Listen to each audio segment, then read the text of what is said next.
અરવલ્લી જિલ્લા પંચાયતની ચૂંટણી પહેલા કોંગ્રેસને મોટો ફટકો પડ્યો છે। અરવલ્લી જિલ્લા પંચાયતના પૂર્વ ઉપપ્રમુખ કીર્તિ પટેલ ભાજપમાં જોડાયા છે।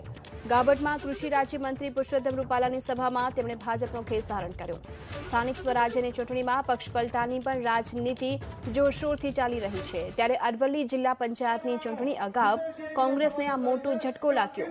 અરવલ્લી જિલ્લા પંચાયતના પૂર્વ ઉપપ્રમુખ કીર્તિ પટેલ પોતાના 50થી વધુ કાર્યકર્તાઓ સાથે ભાજપમાં જોડાયા। ગાબડમાં કૃષિ રાજ્યમંત્રી પુરુષોત્તમ રૂપાલાની સભામાં કીર્તિ પટેલે ભાજપનો ખેસ ધારણ કર્યો અને ભાજપનો ખેસ ધારણ કરી તેમને સત્તાવાર રીતે ભાજપમાં જોડાયા। વધુ વિગતો મેળવીએ સંવાદદાતા વિપુલ રાણા આપણી સાથે જોડાઈ ચૂક્યા છે। વિપુલ, કોંગ્રેસના કેટલો ફટકો કહી શકાય? જી બિલકુલ, અરવલ્લીમાં સ્થાનિક સ્વરાજ્યની ચૂંટણી પહેલા કોંગ્રેસમાં મોટું ભંગાણ સર્જાયું છે। અરવલ્લી જિલ્લા પંચાયતના પૂર્વ ઉપપ્રમુખ કીર્તિ પટેલ એ આજે કેસરીઓ ધારણ કર્યો છે। ગાબડ ખાતે કૃષિ રાજ્યમંત્રી પુરુષોત્તમ રૂપાલાની આજે સભા હતી। તે સભાની અંદર તેઓ તેમના 50થી વધુ કોંગ્રેસી કાર્યકરો સાથે આજે તેઓ ભાજપમાં જોડાયા છે।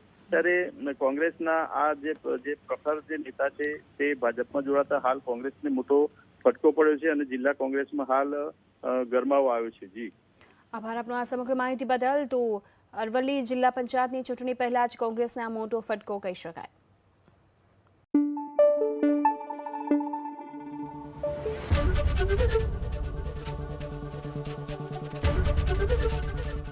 એબીપી અસ્મિતા, ગુજરાતની અસ્મિતા।